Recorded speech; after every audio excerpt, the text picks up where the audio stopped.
Hello friends, स्वागत है आपका इस चैनल पर। तो आज हम सूरदास के पद का ऑब्जेक्टिव क्वेश्चन पढ़ने वाले हैं। क्या पढ़ने वाले हैं? तो जो आपका सूरदास का जो पद है, सूरदास जो आपका काव्य खंड का सेकेंड चैप्टर है, सूरदास के पद, इसका हमने पूरा अर्थ इसको पढ़ लिया था, यहाँ संपूर्ण हिंदी अर्थ इसको पढ़ लिए थे। आज हम इस क्लास में इसका क्या पढ़ने वाले हैं? आज ही हम इस क्लास में इसका ऑब्जेक्टिव पढ़ने वाले हैं। ऑब्जेक्टिव लगभग हम 27 ऑब्जेक्टिव बताएंगे। आपको काउंट करते चलना है कि आप कितना ऑब्जेक्टिव सही करते हैं और कितना आपसे गलती होता है, कि आप पाठ पढ़े कि ऐसे समझ कितना पाते हैं, कि आपको काउंट करते चलनी है। तो चलिए हम ऑब्जेक्टिव क्वेश्चन देखना स्टार्ट करते हैं। उससे पहले आप लोग वीडियो को शेयर कर दीजिए अपने दोस्तों के पास और लाइक कर लीजिए वीडियो को, और चैनल को सब्सक्राइब नहीं किए होंगे तो अभी कर लीजिए चैनल सब्सक्राइब, क्योंकि आपका नोटिफिकेशन नहीं जाएगा। अगर आप चैनल सब्सक्राइब नहीं किए होंगे तो कर लीजिएगा, तो हम जब भी क्लास लेंगे तो आपको नोटिफिकेशन एक चला जाएगा आपके पास। तो चलिए हम देखना स्टार्ट करते हैं ऑब्जेक्टिव क्वेश्चन। तो अपना ऑब्जेक्टिव क्वेश्चन देखना स्टार्ट करते हैं। उसमें से आपका ऑब्जेक्टिव क्वेश्चन में है कि सबसे पहला ऑब्जेक्टिव क्वेश्चन आपका है कि सूरदास की कौन सी रचना है। क्या है? सूरदास की कौन सी रचना है, यानी सूरदास कौन से पाठ को लिखे, इनकी रचना कौन सी है। एक में क्या है? एक में आपका पुत्र वियोग, बी में है करबक, सी में छप्पय और डी में है पद। तो इसमें है कि सूरदास की कौन सी रचना है, की रचना कौन कौन सी है, ये आपको बतानी है। तो हम चलिए पूरा एक्सप्लेनिंग कर देते हैं कि पुत्र वियोग को कौन लिखे है। आप बताइए पुत्र वियोग कौन लिखे है? पुत्र वियोग लिखे है सुभद्रा कुमारी चौहान। सुभद्रा कुमारी चौहान कौन से पाठ को लिखे है? तो ये लिखे है पुत्र वियोग, यानी जब इनका पुत्र खो जाता है तो उसके बारे में ये लिखते हैं। और एक करबक को कौन लिखे है? करबक को लिखे है मलिक मोहम्मद जायसी जी। मलिक मोहम्मद जायसी जी कौन से पाठ को लिखे है? करबक पाठ को। और छप्पय पाठ को कौन लिखे है? छप्पय पाठ को लिखे है नाभा दास जी। नाभा दास जी लिखे कौन? छप्पय पाठ के। और बच गया कौन? बच गया ये पद। तो ये पद सूरदास जी लिखे हुए हैं, सूरदास जी। तो इसमें क्या पूछा जा रहा है? क्वेश्चन में आपको पूछा जा रहा है कि सूरदास की कौन सी रचना है। तो आपका रचना में ये हो जाएगा पद यानी सूरदास के। तो आपका ऑप्शन नंबर हो जाएगा, ऑप्शन नंबर आपका डी। ऑप्शन नंबर डी इसका बिल्कुल भी राइट आंसर हो जाने वाली है। और चलिए अगला क्वेश्चन देखते हैं, क्वेश्चन नंबर 2। इसमें हम एक्सप्लेन करते हैं तो आपको हो जाता है कि एक ऑब्जेक्ट नहीं, एक ऑब्जेक्ट 4, 5, 3, 4 ऐसे ऑब्जेक्ट याद हो जाती है। इसका कोई भी पूछा जाए तो आपसे हमेशा आपके लिए बन जाते हैं ऑब्जेक्टिव क्वेश्चन। अब देखते हैं कि अगला नंबर ऑब्जेक्टिव क्वेश्चन 2 नंबर है कि सूरदास किस भक्ति के कवि है। सूरदास ये किसके भक्ति के कवि है? एक में है कि राम भक्ति के, बी में है कृष्ण भक्ति के, सी में मातृ भक्ति के, डी में देश भक्ति के। सूरदास जी किस भक्ति के कवि है आपको बतानी है। तो ये राम भक्ति नहीं होंगे, क्योंकि राम भक्ति कौन से? राम जी के भक्ति वे जो आपका तुलसीदास है, इससे अगला चैप्टर में है आपका तुलसीदास जी, वे राम भक्ति के कवि थे। लेकिन ये थे कौन थे? ये जो इसमें पूछा है कि सूरदास किस भक्ति के कवि थे, तो ये कृष्ण भक्ति के कवि थे। कौन से? कृष्ण भक्ति के। मातृभक्ति का नहीं होगा, देशभक्ति का नहीं होगा, ये कृष्ण भक्ति के कवि थे। कौन? सूरदास जी। सूरदास जी कवि थे किसके? कृष्ण भक्ति के। जब ये कृष्ण जी के बारे में कुछ लिख रहा है, उनके ये बहुत बड़े भक्त थे सूरदास जी। तो एक बार right answer option number B इसका हो गया। और चलते हैं कि अगला क्वेश्चन, आपका भी जवाब यही होगा, हमें पूरा उम्मीद था। और अगला क्वेश्चन देखते हैं, क्वेश्चन नंबर 3 है। 3 नंबर है कि सूरदास किस भाषा के प्रसिद्ध कवि है। किस भाषा के कवि है सूरदास जी? हो किस भाषा के कवि है, यानी कौन सी भाषा में लिखते थे या कौन सी भाषा के वे जानकार थे, तो यह एक बतानी है। एक में है कि अवधी, एक में क्या है? एक में है अवधी, बी में है खड़ी बोली, सी में है ब्रज भाषा और डी में है मैथिली। यानी सूरदास किस भाषा के कवि थे आपको बतानी है। तो ये अवधी में तो कौन थे? अवधी भाषा के थे आपको मलिक जायसी जी आपका थे। जायसी जी थे अवधी भाषा के। लेकिन इसमें है कि सूरदास के बारे में पूछा जाए, सूरदास कौन से कवि थे? ये थे आपका ब्रज भाषा के। सूरदास जी थे आपका ब्रज के, यानी ब्रज भाषा की ये कवि थे सूरदास जी। ये सूरदास का पद है, यानी ऑप्शन नंबर इसका सी इसका राइट आंसर हो जाएगा। और चलते हैं अगला क्वेश्चन पर। तो अगला क्वेश्चन 4 नंबर है आपका, वात्सल्य के विश्व में अद्वितीय कवि कौन जाते हैं। वात्सल्य के विश्व में जो सबसे अद्वितीय कवि, इसके जैसा कोई कवि नहीं है, यानी वात्सल्य में विश्व सबसे अद्वितीय कवि कौन कहे जाते हैं। एक में है सूरदास, बी में है तुलसीदास, सी में है कबीरदास और डी में है नाभादास। कौन कहे जाते हैं अद्वितीय कवि? पूरे विश्व में अद्वितीय कवि कौन कहे जाते हैं? तो ये आपका सूरदास जी कहे जाते हैं। लेकिन आपका ये तुलसीदास जी, ये भी आपका नहीं हो जाएगा, नहीं होगा ये। कबीर दास भी नहीं होगा, नावादास भी नहीं होगा, आपका हो जाएगा सूरदास जी। सूरदास जी अद्वितीय कवि कहे जाते थे, यानी ऑप्शन नंबर इसका हो गया राइट आंसर। और देखते हैं कि अगला क्वेश्चन में आपका जवाब यही होगा, और आप काउंट करते चलिएगा कि कितना ऑब्जेक्टिव सही हो रहा है। आपको कमेंट में लिख के जानी है कि आप ये हम 27 बताएंगे, 27 ऑब्जेक्टिव में से आप कितना सही कर पाते हैं, 20 सही कर पाते हैं, 25 सही कर पाते हैं, कितना सही कर पाते हैं, आपको कमेंट में लिख कर जाना है। और अगला क्वेश्चन पर चलते हैं। अगला क्वेश्चन नंबर 5 नंबर है आपका कि सूरदास किस धारा के कवि है। सूरदास जी किस धारा के कवि है। एक में है कि रामाश्रयी धारा के, बी में है कृष्णाश्रयी धारा के, सी में है शैव धारा के, और डी में है इनमें से कोई नहीं। डी में इनमें से कोई नहीं। क्या हो जाएगा कि सूरदास किस धारा के कवि थे, तो वे थे आपका रामाश्रयी के कौन कवि थे, ये तो आपका था तुलसीदास जी। ये आपका तुलसीदास जी थे। लेकिन इससे पूछा रहा है कि सूरदास जी आपका थे कौन सा धारा के, तो ये कृष्णाश्रयी धारा के थे आपका, ये सूरदास जी थे कृष्णाश्रयी धारा के। और देखते हैं अगला क्वेश्चन है आपका, इसमें हो जाएगा आपका ऑप्शन नंबर हो जाएगा बी इसका हो गया राइट आंसर। नहीं, आपका जवाब बी होगा।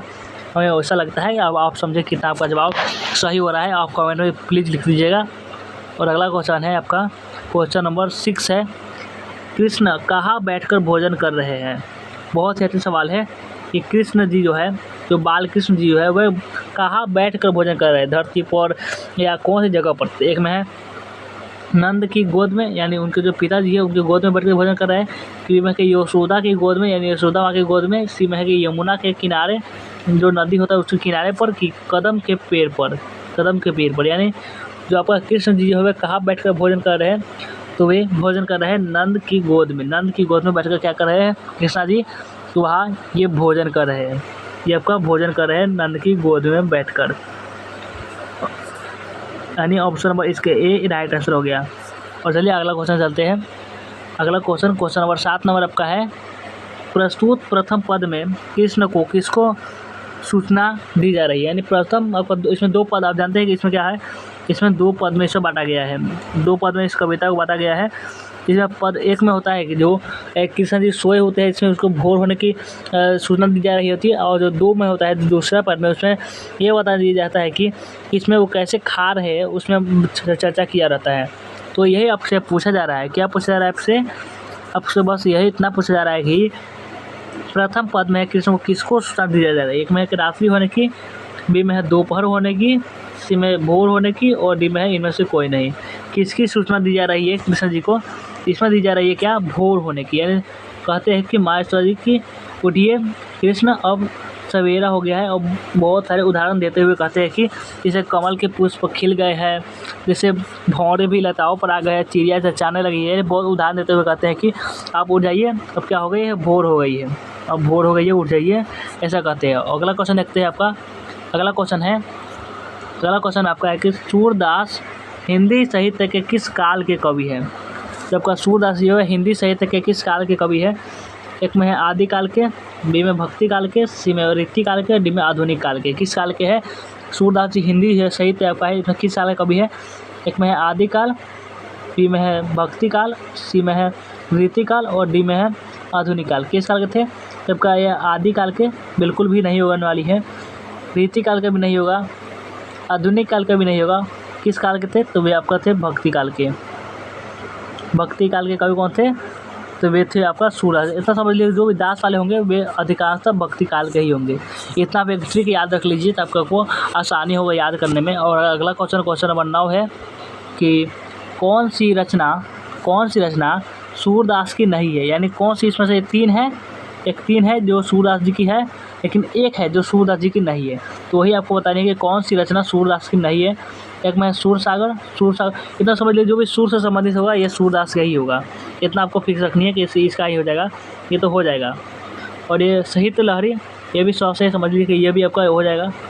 और ये सुरसावली आप समझ लीजिए, सुरसावली ये भी सूर से संबंधित, ये भी आपका हो जाएगा, सूरदास का ही रचना हो जाएगा।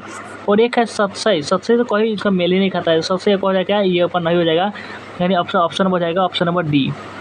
और देखते हैं कि नेक्स्ट क्वेश्चन पर चलते हैं कि नेक्स्ट क्वेश्चन आखिर बोला क्या जा रहा है। आपका जवाब 9 नंबर क्वेश्चन का डी ही होगा।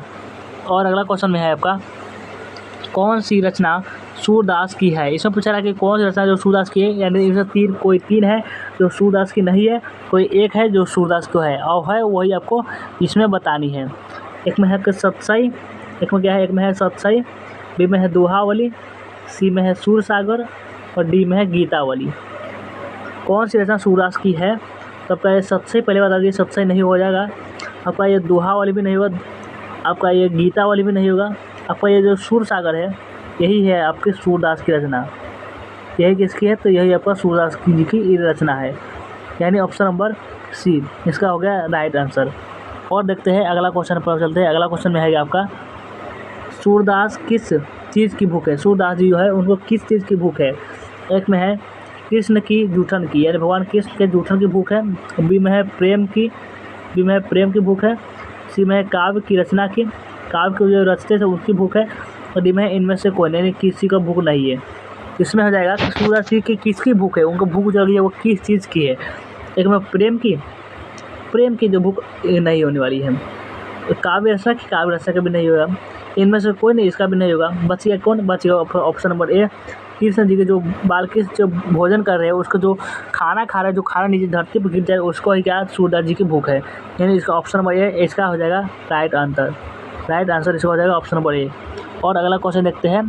क्वेश्चन नंबर 12 आपका है कि सूरदास की अनुमानित जन्म तिथि क्या है, यानी तो अनुमान लगाया गया कि इनका की जन्म हुआ था वो कब हुआ, तो वही आपको बतानी है कि सूरदास जी का अनुमानित जन्म तिथि क्या है।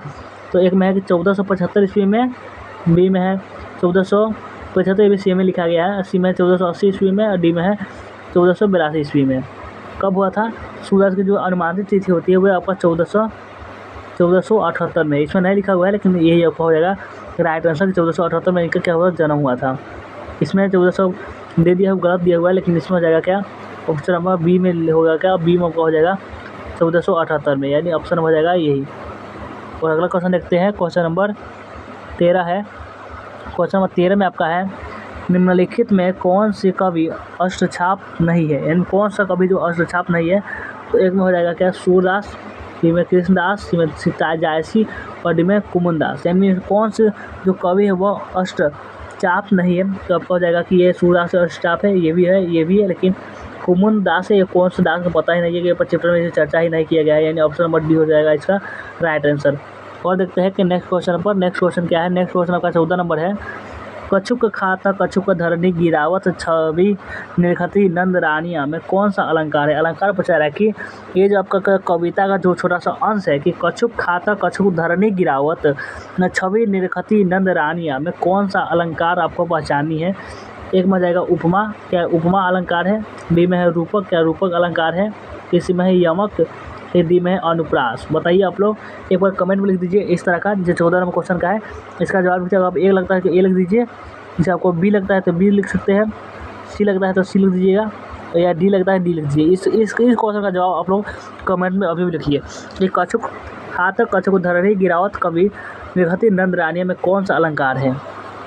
तो इसमें जो आपका अलंकार है ना, इसमें अलंकार कौन सा है, तो इसमें आपका अलंकार हो जाएगा ये अनुप्रास अलंकार, इसमें हो जाएगा ऑप्शन नंबर डी, इसका हो गया राइट आंसर।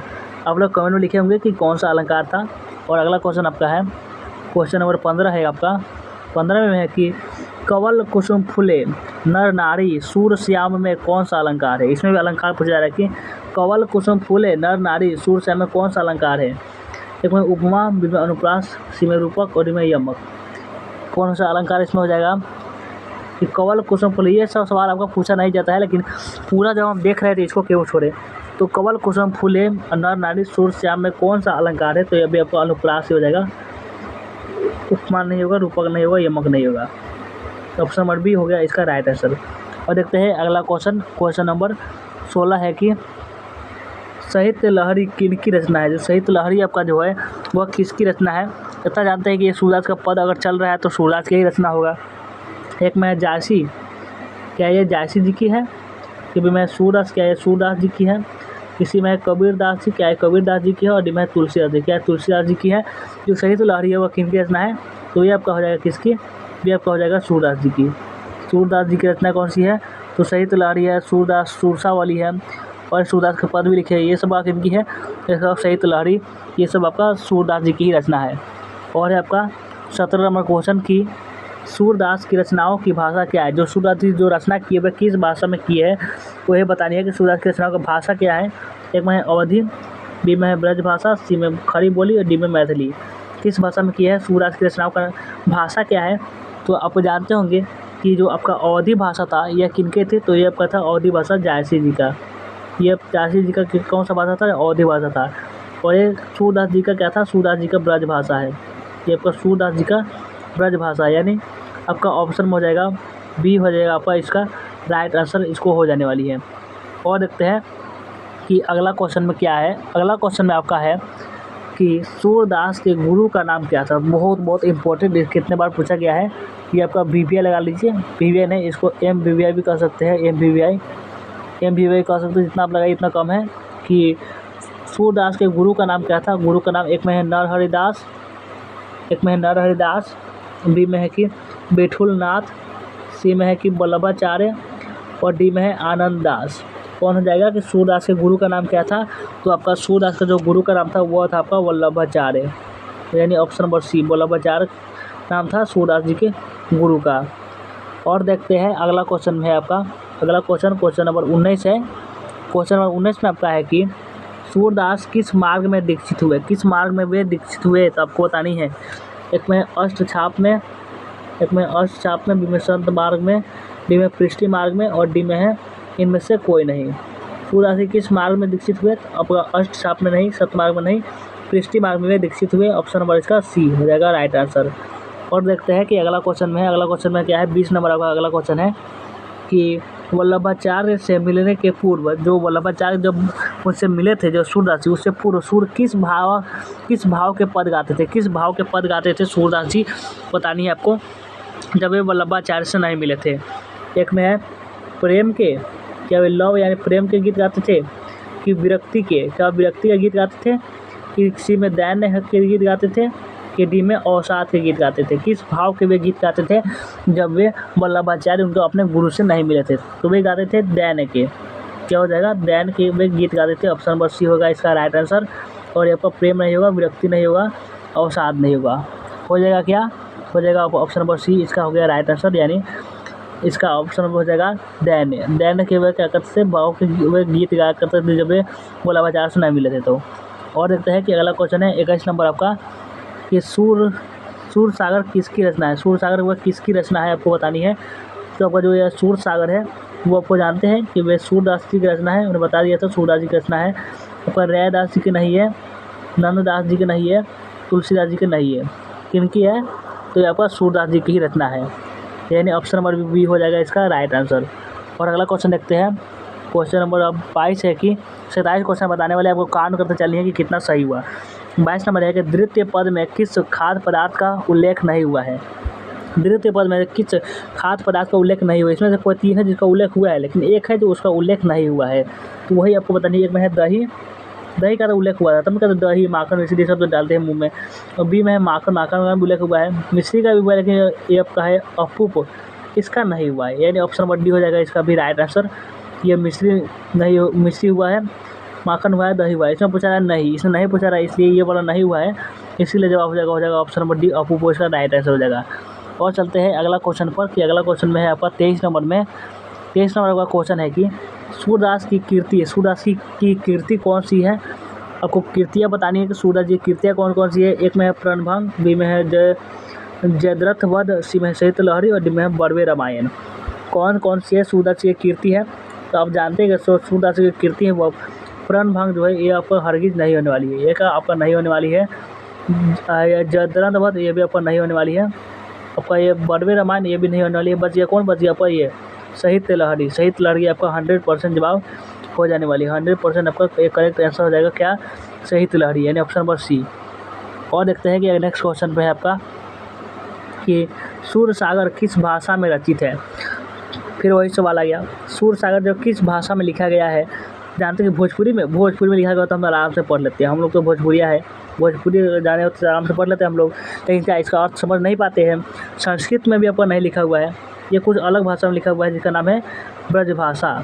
एक में अवधी भाषा में नहीं लिखा हुआ है, अवधी भाषा में जायसी जी का लिखते हैं, जायसी जी लिखते हैं अवधी भाषा में, लेकिन सूरदास नहीं लिखते हैं अवधी भाषा में, लिखते थे ब्रज भाषा में, यानी इसका हो जाएगा option number C. Option number C Brajbhasha की जाते सूरदास किस भाषा में रचित है, तो वे ब्रजभाषा में। और अगला क्वेश्चन आपका है क्वेश्चन नंबर 25 है आपका कि 25 नंबर क्वेश्चन है सूरदास के संकलित पदों में कौन सा रस है। जो सूरदास से संकलित जो पद लिया गया है तो उसमें कौन सा रस है।